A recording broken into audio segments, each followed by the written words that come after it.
Jumpa kembali bersama dengan saya Mr. Sorchan dalam channel YouTube Mentoring Self Improvement.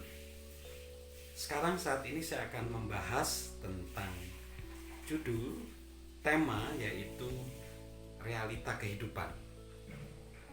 Realita kehidupan kita ini adalah ada 3 realita kehidupan, yaitu 1, bahwa hidup ini sulit. Hidup ini sulit ya. Kenapa hidup ini sulit? Karena kalau kita meyakini hidup itu mudah, ya banyak orang lah ingin hidup ini mudah gitu. Tapi kenyataannya tidak.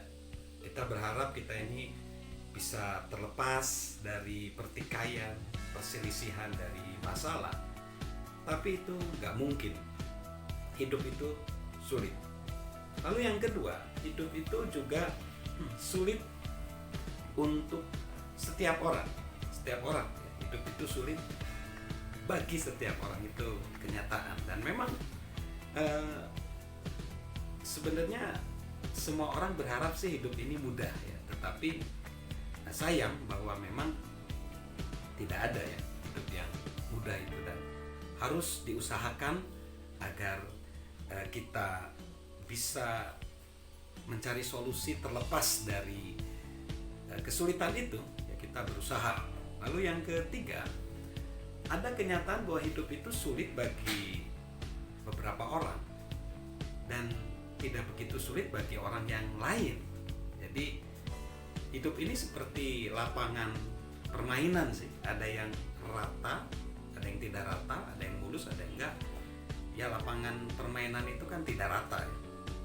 Artinya bahwa hidup itu bisa lebih sulit bagi saya, bagi Anda enggak. Tapi bisa saja Anda mudah, saya juga tidak. Jadi beda-beda ya.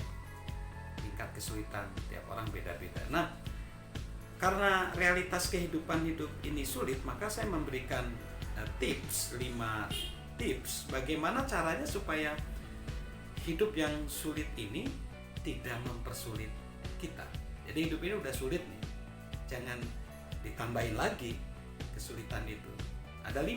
Yang pertama, orang yang tidak mau bertumbuh, maksudnya orang yang berhenti bertumbuh atau berhenti belajar, itu hidupnya akan jadi lebih sulit. Nah, ada pengalaman seseorang berkunjung ke Museum Nobel, Museum Nobel ya, yang letaknya di Stockholm, Swedia. Di situ ditemui bahwa banyak orang setelah meraih hadiah Nobel justru dia berhenti dalam berkreativitas atau dalam berusaha. Bahkan seorang penyair terkenal, T.S. Eliot, juga dia peraih penghargaan Nobel di bidang sastra, mengatakan Nobel adalah tiket menuju pemakaman seseorang. Tidak seorang pun yang melakukan sesuatu setelah dia mendapatkannya. Ini kenapa? Karena setelah orang mendapat hadiah award dari Nobel, mereka berhenti belajar, mereka berhenti berinovasi. Itu tidak seperti itu. Seumur hidup kita, sepanjang hayat kita harus terus bertumbuh, harus terus belajar. Lalu yang kedua, orang yang nggak berpikir efektif, jadi pola pikirnya nggak berubah menjadi efektif, efisien, dia akan lebih sulit. Nah, ini ada kejadian meeting, rapat, yaitu suatu komunitas yang merapatkan dirinya, tapi ini cerita humor sebenarnya, cerita guyonan, bahwa mereka mendapati bahwa kuda yang mereka tunggangi mati. Tetapi rupanya mereka tidak menerima realita itu, tidak mau berpikir efektif, dan mereka berapat seperti ini. Dan begini coba hasil rapatnya. 1, ini dalam konteks kuda yang mati ya. 1, membeli cambuk yang lebih kuat, mengganti penunggangnya. Mengatakan seperti ini, inilah cara kami selalu menunggang kuda. Menunjuk panitia untuk mempelajari kuda. Menjadwalkan kunjungan ke tempat lain untuk melihat cara mereka menunggang kuda. Mengubah peraturan dengan mencantumkan bahwa kuda tidak akan mati.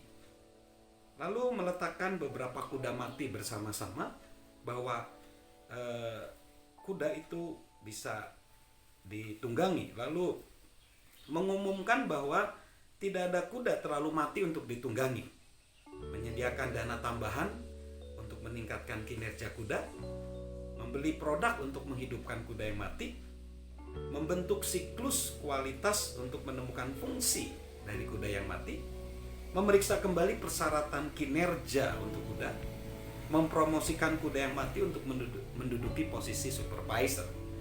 Nah, ini orang yang nggak berpikir efektif. Sering ya dalam dunia bisnis kita rapat muter tapi nggak menerima realita. Ini namanya orang nggak mau berpikir efektif.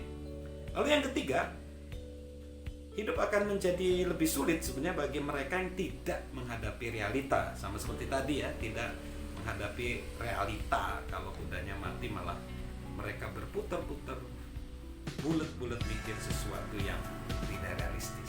Nah, ini ada seorang penulis juga berkata, Dennis Waitley mengatakan, kebanyakan orang menghabiskan seluruh hidupnya di pulau fantasi yang disebut suatu saat saya akan berusaha, suatu saat saya akan ini, suatu saat saya akan itu, suatu saat saya akan jadi orang kaya, dan suatu saat akan ini ya orang nggak bisa menerima realita. Lalu yang keempat, hidup akan lebih sulit bagi mereka yang lambat menyesuaikan diri. Jadi yang tidak berubah adalah perubahan itu sendiri. Kalau kita nggak mau berubah, tidak mau beradaptasi dengan perubahan itu ya jadi lebih sulit. Lalu yang kelima, yang terakhir, hidup akan lebih sulit bagi mereka yang tidak merespon tantangan. Jadi orang yang tidak merespon tantangan ini artinya dia tidak pernah menghasilkan solusi. Dia tidak menerima dan mengenali realita kehidupan. Lalu mereka cenderung mengabaikan dan akhirnya tidak siap menerima tantangan. Jadi sahabat di channel Mentoring Self Improvement, saya akan menyimpulkan bahwa hidup ini sulit bagi setiap orang, dan ada orang yang hidupnya lebih sulit dari yang lain, dan ada 5 yang harus kita sikapi supaya jangan lebih sulit lagi hidup yang udah sulit ini. Satu, kita jangan pernah berhenti belajar dan bertumbuh.